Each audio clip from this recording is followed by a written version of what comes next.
पछतई है भजन बिन कीने। सबके दिमाग में एक रुपया ही छाया हुआ है। बड़ा विचित्र खेल है। खर्चा करने में छाती पीड़ा पैदा कर, संग्रह करने में सुख। संग्रह करते करते मर गए। गांव में धन एकत्रित करके दीवाल में गाड़ दिए। मोटी मोटी मिट्टी की दीवालें होती थी और मर गए। जब दीवाल खुदी तब पूरा जीवन कंजूसी करके समेट करे। यहां बैंक बैलेंस में जमा करते करते गणना में सुख का अनुभव है। इतना इतना और जमा, इतना और जमा, मर गए। किसके काम आएगा? क्यों नाम रूपी धन एकत्रित ना कर पाए? क्यों धन के द्वारा गौ सेवा, साधु सेवा, समाज सेवा, नाना प्रकार की भागवतिक सेवाएं ये क्यों नहीं लाभ ले पाए?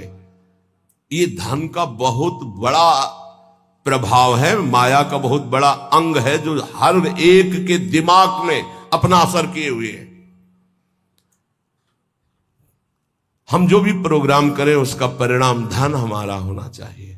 चाहे वो कथा हो, चाहे वो यज्ञ हो, चाहे वो पूजा हो, जो भी हो। कोई बिरला ऐसा करता है जगत में, ऐसा नहीं कि नहीं है, कोई बिरला ऐसा करता है कि इसका फल हो श्री कृष्ण प्रेम लक्षणा भक्ति। है, ऐसा नहीं कहते कि नहीं है, पर सबके दिमाग में एक यही है कि जो मैं कर रहा हूं उसका परिणाम अच्छी धनराशि मिलना। इसलिए यहां कह रहे कि पछताओगे बाद में। क्या पछताओगे? अरबों रुपया बैंक में जमा करके पधार गए। वो भारतीय बैंक का वहीं रखा हुआ है। आपकी केवल जीवन की श्वासें नष्ट हो गई, बस। आसक्ति उसकी आपकी दुर्गति कराएगी। जीवन का समय आपको उसके संग्रह में गया, कुछ हाथ नहीं लगा। कितना भोगोगे? कितना भोगोगे? क्या खाओगे? कितना खाओगे? जब शरीर ही नहीं रहेगा तो ये सब खाना पीना किस कार्य में आया है यदि सच्चिदानंद से चित्त नहीं जोड़ा। इसलिए पछताओगे यदि धन की प्रधानता जीवन में रही। आप सच्ची मानिएगा, आप जितने लोग बैठे हो विचार करके अभी देख लो, वृंदावन की भूमि में बैठे हो। हम नहीं कहते कि सबके दिमाग में होगा, लेकिन आप देख लो प्रधानता हर क्रिया के परिणाम में धन प्राप्ति की लालसा। हर क्रिया, साधु संग कर रहे हैं तो ऐसी कुछ आशीष हो जाए कि धन प्राप्ति हो जाए। हम ठाकुर सेवा, ठाकुर दर्शन, उपासना, सबका परिणाम एक धन की तरफ रहता है। सबका परिणाम। कोई बिरला ऐसा होता है जिसके दिमाग में धर्म होता है कि मैं जो भी करूंगा धर्म पालन के लिए करूंगा। मेरे जीवन का उद्देश्य है समस्त जगत को सुख प्राप्त हो, भगवान प्रसन्न हो जाए, बस। ये कोई बिरला करता होगा, बिरला। वो भक्ति का आडंबर करके, वो वैराग्य का नाटक करके, उपदेश का, व्यापार का, संसार का, चाहे वो परमार्थ हो या व्यवहार हो, दोनों में प्रधानता हमारी रहती है धन की। ये भगवान की प्राप्ति में बहुत बड़ी बाधक बनती है। कंचन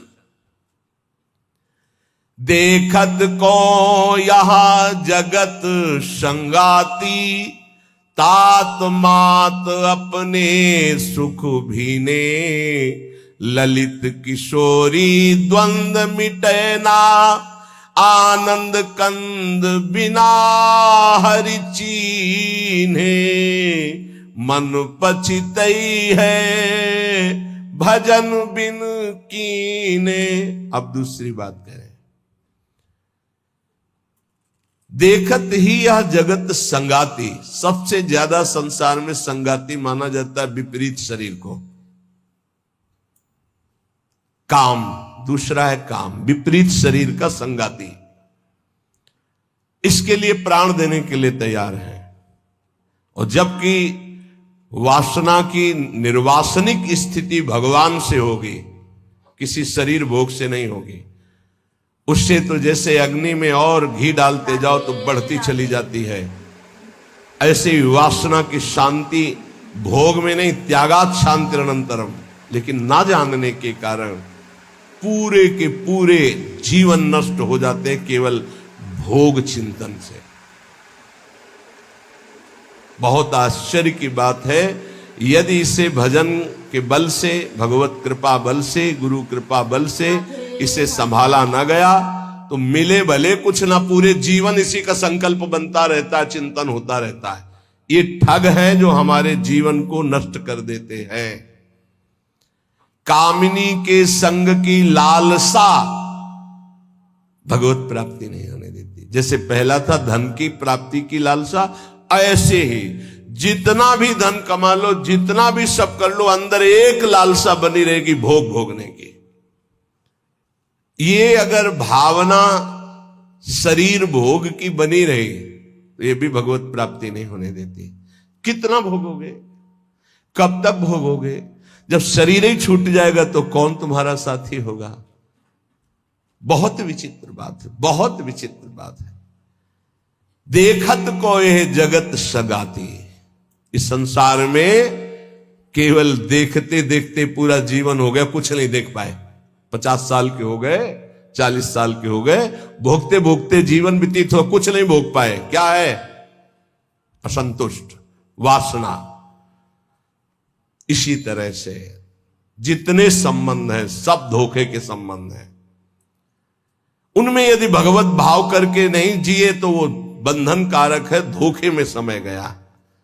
पहला दिमाग में धन रहता है, दूसरा दिमाग में भोग रहता है, और जो इनको थोड़ा दबा पाया भजन से तो तीसरा दिमाग में रहता है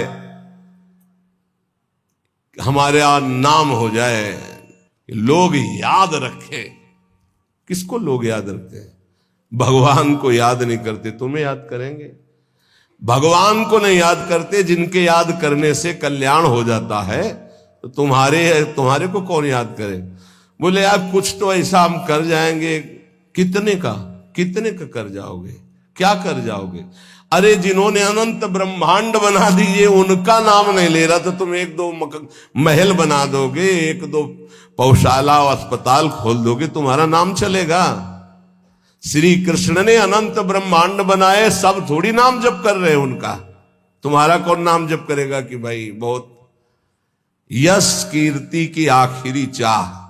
इसीलिए कह रहे हैं कि ललित किशोरी द्वंद्व मिटे ना, आनंद कंद बिना हरि चीने, मन पछितई है भजन बिन कीने।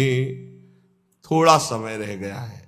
जितने सत्संग सुन रहे हो इतना समझ लीजिए, अब हमारे जीवन का थोड़ा समय रह गया है।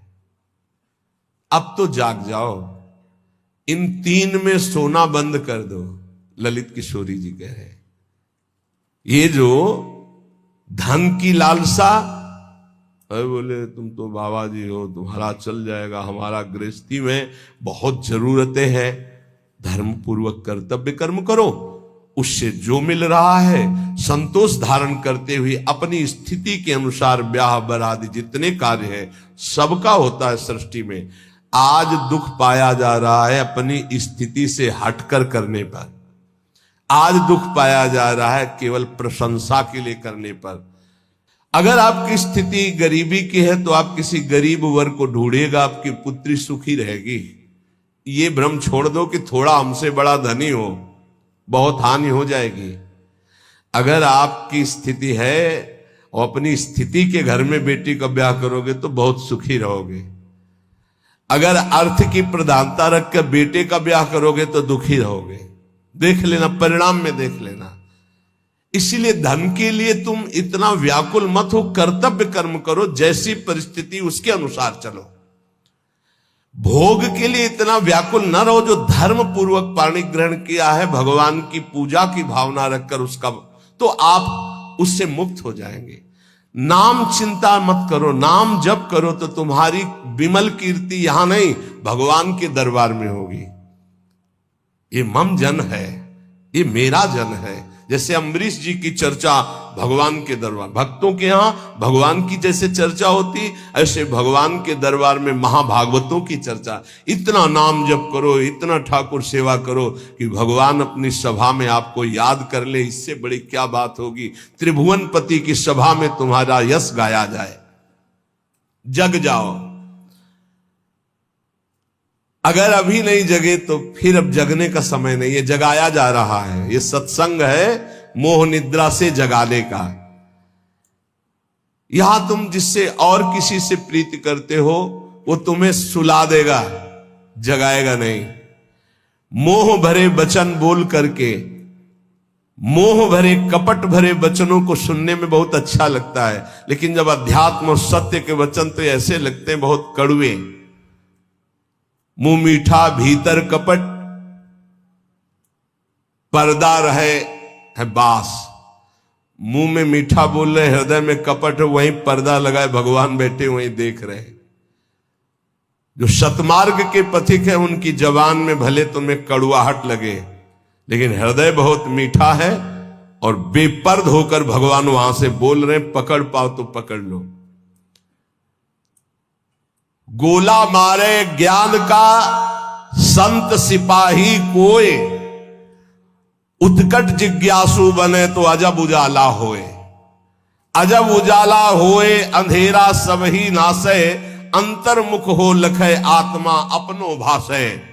कहे निर्भयानंद होए जिज्ञासु भोला, और जब संत मिले सिपाही तो ज्ञान का मारे गोला। अगर भगवान का पार्षद कोई संत जो विशुद्ध स्थिति में है, उसके वचन क्या करते हो, गोला का काम करते हैं। बोले ऐसा ज्ञान का गोला माला कि काम क्रोध लोभ मोह मद मत्सर सब मर गए और दिव्य प्रकाश हो गया हृदय में। गोला मारे ज्ञान का संत सिपाही कोई, उत्कट जिज्ञासु बने और अजब उजाला होए। अगर संत वचन सुन लिए तो अमोघस से खाली नहीं जाते हैं। ये तुम्हारे जीवन का परिवर्तन कर देंगे। बस आपको जरूरत है उन शब्दों को पकड़ने की। जिस समय अंतर्मुखता बढ़ने लगे, आपको अपने दोष दिखाई देने लगे, जान लेना संत वचनों का प्रभाव शुरू हो गया है। अंतर्मुख हुए लखे, अपने दोष दिखाई देने लगे। मेरे में ये कमी, मेरे में ये कमी, हे भगवान ये मेरी कमियां कैसे दूर होंगी। तो जान लो संत संग का प्रभाव आपके ऊपर पड़ रहा है। आत्मा अपनो भाषे, अपने आप से अपने स्वरूप का बोध प्रारंभ हो जाता है जब किसी सच्चे संत का संग मिलता है।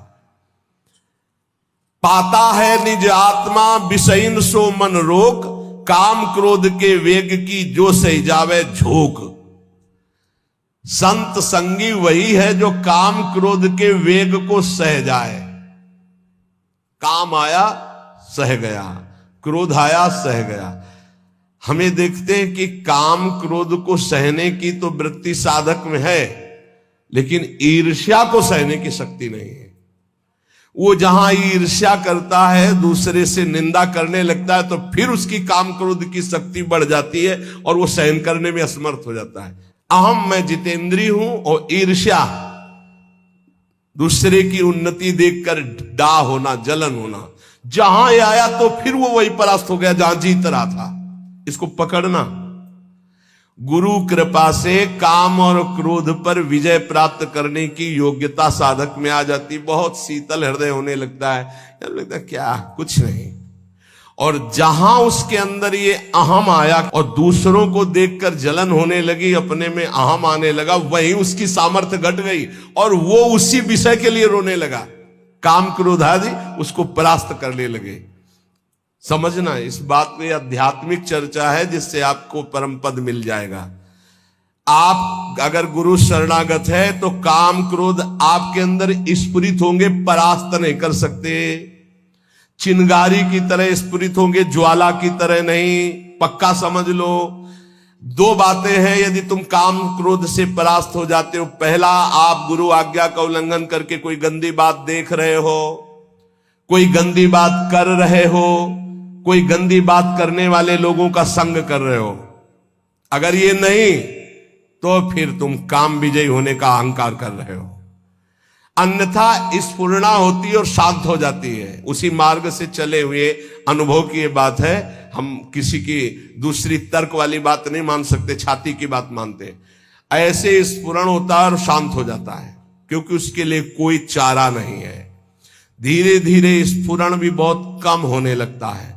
पर जहां देखा गया अपने में अहंकार आया कि मैं जितेंद्री, और जहां दूसरे की उन्नति से डाह, तो फिर वही उसको परास्त कर देते। चिंगारी को ज्वाला बनने में देर नहीं लगती। वो चिंगारी तब शांत होती है जब भगवत साक्षात्कार हो जाता है, सूक्ष्म रूप से विकार रहते हैं। पता है निज आत्मा विषयन सो मन रोक। जब संत वचन रूपी प्रकाश आपके हृदय में हुआ, तो ये जब पता हो गया कि तुम देह नहीं हो, भले अनुभव नहीं हुआ, तो अपने मन को विषय में जाने से रोको। बोले काम क्रोध के वेग की जो सही जावे झोंक। इनका झोंका आता है हवा का, जैसे झोंका। हवा का झोंका आवे, तूफान आवे, किसी पहाड़ का आश्रय ले लो, बच गया। छोटे मोटे पेड़ आदि का आश्रय मत लेना, नहीं टूट के गिर जाएंगे आपके ऊपर, वही मार देंगे। क्या करना है? पहाड़ का आश्रय। पहाड़ कौन है? भगवान के प्रेमी महाभागवत जनों के वचन, या भगवान नाम, या भगवत लीला गुण कीर्तन। जहां कामादि दोष आवे मजीरा उठाओ, राधा राधा राधा एक मत सुनो मन की। देख लो अभी साफ हो जाएगा गंदगी जो आई थी। या कोई संत के उपदेश सुनने लगो, या भगवान की लीला गायन करने लगो। प्रियालाल के चले जोई जोई प्यारो करे शुरू करो, और आज वह देखियो तो प्यारी, चले जाओ वहां तक। 84 पदों का गायन पक्का। जब तुम्हें काम सतावे, चतुरासी जी का गायन शुरू कर देना, गायन। और अगर ना चला जाए तो हमसे बताना, ये निज अनुभव की बातें हैं। चतुरासी जी का फल ही है भवजल निधि को नाव, काम पावक को पानी। तो जो सही जावे झोंक, ये आंधी आती, जाएंगे टिकेंगे नहीं। आगमा पाइनो अनित्यास्तास्तितिक्षस्व भारत। जो सही जावे झोंक, यार विक्षेप हटावे। निद्रा और आहार जुक्ति सो धीरे से घटावे। समझिए, काम क्रोध की झोंक आई तो कह रहे यार इस सह जाओ, भारी विक्षेप है, थोड़ी देर के लिए है, विचलित मत होना। विचलित वही होगा जो काम की खुराक रखे हुए है। खुराक क्या है? मोबाइल खोला, गंदी बात देख ली, या कोई अपने हाथ से गंदी क्रिया कर ली, या गंदे जनों का संग कर लिया। इससे क्या होगा? आप झोंक नहीं सह पाएंगे विकार की। कह रहे हैं जो सही जावे झोंक, यार विक्षेप हटावे। प्रभु के दर्शन में यही बाधा है, नहीं तो खुले टहल रहे हैं। वृंदावन है, यहां खुले प्रभु टहल रहे हैं, बस दृष्टि चाहिए। यार का तात्पर्य बहुत प्रेम भरा शब्द है। मित्र एक बार सह जाए इसकी झोंक को, आगे निकल जाएगा। जो सही जावे झोंक, यार विक्षेप हटावे। तो विक्षेप कैसे हटेगा? बोले निद्रा और आहार जुक्ति सो कछु धीरे से घटावे। बस कल भी चर्चा हुई थी निद्रा और आहार को कम करने की, पलटू स्वामी की। इन निर्भयानंद जी बड़े सिद्ध महापुरुष ब्रह्मानंद में डूबे हुए, इन दो पर असर साधक अपना दिखा दे। ये दो सबके ऊपर असर दिखाए, पूरा जीवन व्यतीत हो जाता है खाना और सोना। अच्छा भोजन और खूब चक सोने को मिले। कह रहे कि अगर परमार्थ का लाभ लेना है तो साधक दो पर अधिकार करे, नींद और भोजन। फिर बार बार कहते हैं अभ्यास अभ्यास। नींद और भोजन, ये दो, निद्रा और आहार। फिर तीसरे पर विजय जो मैथुन, फिर चौथा जो भय। ये चार ऐसे दोष है पूरी सृष्टि को अपने अधीन किए। निद्रा, भय, आहार, मैथुन, ये सब के सम जग उपजाए, सब इसी में फंसे हुए। ऐसा साधक इन चारों पर विजय प्राप्त करनी। निद्रा तब जब आहार पर आप संयम करेंगे। बहुत बार आहार पे चर्चा होती, भाई आहार को संभाल लो, इसको बढ़ाते चले जाओ, एक एक कवल बढ़ता चला जाएगा। इसको घटाते चले जाओ, घटता चला। 400 ग्राम में पूरे 24 घंटे शरीर का सम्यक मेहनत करते हुए पोषण हो जाएगा 400 ग्राम में। यहां यही है कि अगर आप भगवत मार्ग में चलना चाहते हो तो आहार पर संयम करो तो नींद पर संयम हो जाएगा। आहार पर संयम करो, पर इतना भी संयम न करो कि सीढ़ी चढ़ने उतरने लायक न रहो। उचित आहार लो जितना आपको नींद ना सतावे। ये बहुत बड़ी सिद्धि है। अगर आप निद्रा और भोजन पर शासन नहीं किए तो काम और क्रोध पर शासन नहीं कर पाओगे, पक्का। ये 4 चीजें साधु के जीवन में बिल्कुल शासन में होती। निद्रा, भय, आहार, मैथुन। भय नहीं होता साधु को। साधु का मतलब होता भगवत मार्ग के पथिक, चाहे गृहस्थ हो चाहे विरक्त हो। और नींद पर बहुत शासन होता है और आहार पर बिल्कुल विजयी होता है वो। और वो मिथुन धर्म का त्यागी होता है, चाहे गृहस्थ हो चाहे विरक्त हो। अरे ऐसे ऐसे गृहस्थ हैं अपने ही पास है कि हम उनकी चरण वंदना करते हैं। वृंदावन में शपथ पूर्वक पति पत्नी कसम खाकर ब्रह्मचर्य से रह रहे हैं। सच्ची कहते हैं, हृदय से साधु बनने पर भी पूरे जीवन डर रहा है इसी बात का। और वो पति पत्नी एक जगह रह करके संयम से हैं, हम उनकी चरण वंदना करते हैं, चरण वंदना करते हैं। कोई भी जगत का महात्मा इस बात से डरता है कि संयोग ना हो। वो संयोग में पड़े हैं, एक ही घर में रहते हैं, ज्यादा जगह नहीं तो हो सकता है कोई एक ही आसन में रहते हो, लेकिन बलिहारी कसम पूर्वक ब्रह्मचर्य।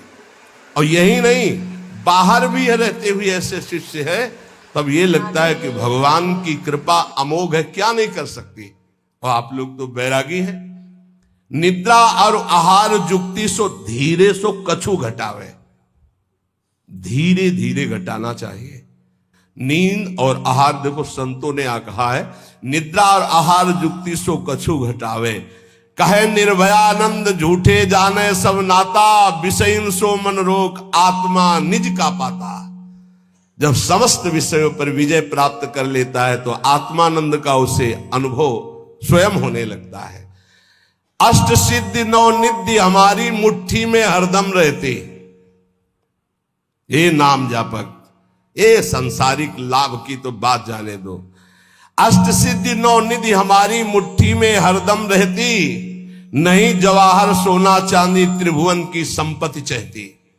भावे ना दुनिया की बातें दिलवर की चर्चा सहती, ललित किशोरी पार लगावे माया की ये सरिता बहती। राधा राधा राधा, सब सिद्धियां सब लाभ आपको प्राप्त है।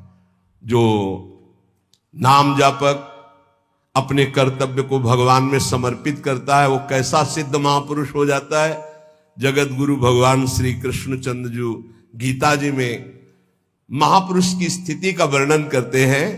त्यक्त्वा कर्म फलासंगम, बहुत दिनों के बाद है, त्यक्त्वा कर्म फलासंगम नित्य तृप्तो निराश्रयः, कर्मण्यभिप्रवृत्तोपि नैव किंचित करोति सः।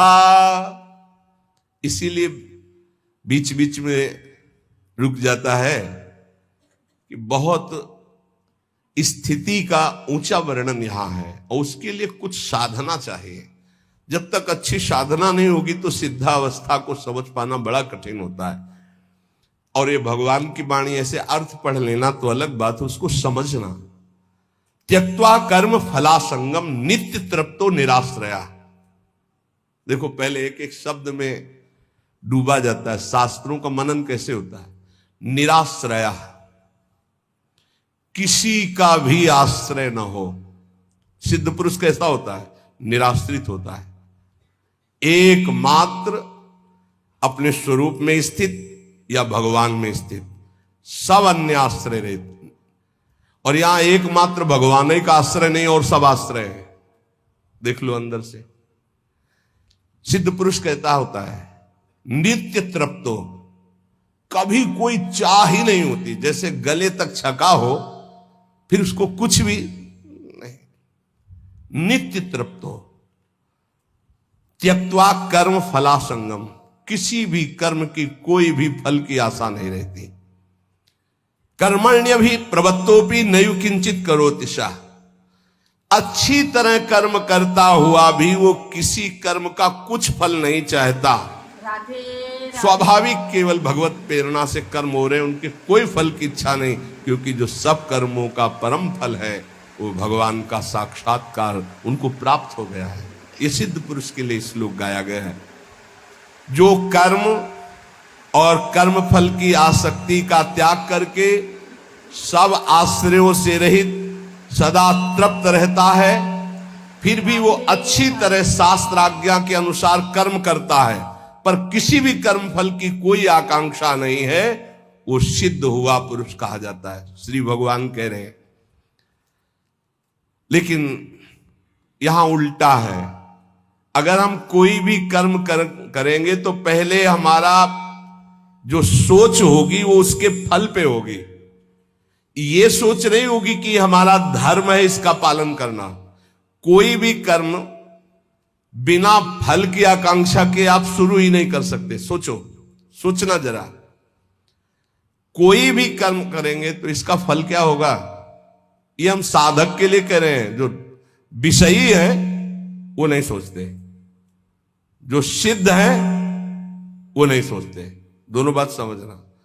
जो विषयी है वो नहीं सोचते कि इसका परिणाम क्या होगा, जेल मिलेगी कि दुर्गति होगी कि नरक जाएंगे कि शरीर नष्ट हो जाएगा, ये कुछ नहीं सोचते। जो सिद्ध है वो पूर्ण तृप्त है, इसलिए केवल शास्त्र सम्मत कर्म करते हैं। वो फल की आकांक्षा या फल की सोच ही नहीं रखते। जो बीच में है, ना पूरे विषयी है ना पूरे साधक है, वो पहले फल सोचते हैं। परिक्रमा का क्या फल होगा, सत्संग का क्या फल होगा, यह करेंगे तो इसका फल क्या होगा। फल पर दृष्टि रखने वाला अध्यात्म को धारण नहीं कर पाता है। भगवान कह रहे कर्मण्येवाधिकारस्ते, तुम कर्म से केवल अपना अधिकार रखो, फल के ऊपर नहीं। फल में सुख दुखे समय कृत्वा लाभा लाभो जया जयो, जय या पराजय, लाभ या हानि, सुख या दुख, इसमें समान भाव रखो। यह अध्यात्म, और यह तो सिद्ध पुरुष का लक्षण है। अब यहां ध्यान देना है, मैं कर्म करता हूं, ये कर्म मेरे लिए है और इसका अमुक फल मिलेगा, ऐसी जन साधारण साधक की स्थिति रहती है। ये उसके बंधन का कारक है, चाहे जितना बड़ा कर्म कर ले। ध्यान से सुनना, ये गीता जी है। ये मैं कर्म कर रहा हूं, इस कर्म का मेरा ये फल होगा। वो कर्म फल का और कर्म कर्ता बनने के कारण चाहे जितना ऊंचा कर्म करे वो बंधा ही रहेगा, मुक्त नहीं होगा। भले शुभ कर्म किया तो देवलोक जा, तपलोक जा, पर आना तुझे मृत्यु लोक में ही पड़ेगा। लेकिन जो सिद्ध महापुरुष होता है, परिक्रमा चलो, स्वाभाविक उसको कोई लक्ष्य नहीं कि इसका फल क्या होगा। इसका अच्छा अटल्ला चुंगी से मुड़ गया, उधर पूरी नहीं हुई, कोई उसको शोक नहीं है, ना कोई लाभ है ना कोई हानि है, स्वाभाविक कर्म हो रहा है। क्यों? क्योंकि उसने अपनी इंद्रियों को, अपने मन को अधीन करके परमात्म तत्व की स्थिति प्राप्त की है। अगर इंद्रियां और मन पर विजय प्राप्त नहीं की तो जीवन मुक्त होते हुए भी दुर्गति को प्राप्त होगा। आत्मा जीवन मुक्त ही है, उसको कोई नहीं बांधा। इंद्रियां और मन बंधे होने के कारण आत्मस्वरूप जो जीवन मुक्त है उसको भोगना पड़ रहा है। बहुत ध्यान देने का विषय है। आत्मा को शुद्ध करने की जरूरत नहीं, परम शुद्ध है। आत्मा को मुक्त करने की जरूरत नहीं, परम मुक्त है। तो बंधा कौन है? इंद्रियों और मन में तुम्हारी तन्मयता, इंद्रियां मन विषय भोगों में। जैसे राजा तभी विजयी माना जाएगा जब सेना विजयी होगी, और सेना हार गई तो राजा हार गया, सेना जीत गई तो राजा जीत गया। ऐसे ही इंद्रियां मन हार गए विषयों में तो तुम हार गए, तुम्हारी दुर्गति होगी। और इंद्रिय विजेता मन विजेता हो गए तो तुम जीवन मुक्त हो गए। क्योंकि जीवन मुक्त थे, जीवन मुक्त हो, जीवन मुक्त रहोगे। पूरी साधना इंद्रिय और मन की आ गई है। इंद्रिय और मन को भोगों से हटाकर प्रभु में स्थित करना तो विजयी। अगर इंद्रिय मन भोगों में। राधे राधे। तो आपको ये वीडियो पसंद आया तो please like share comment subscribe कीजिएगा। धन्यवाद। राधे राधे।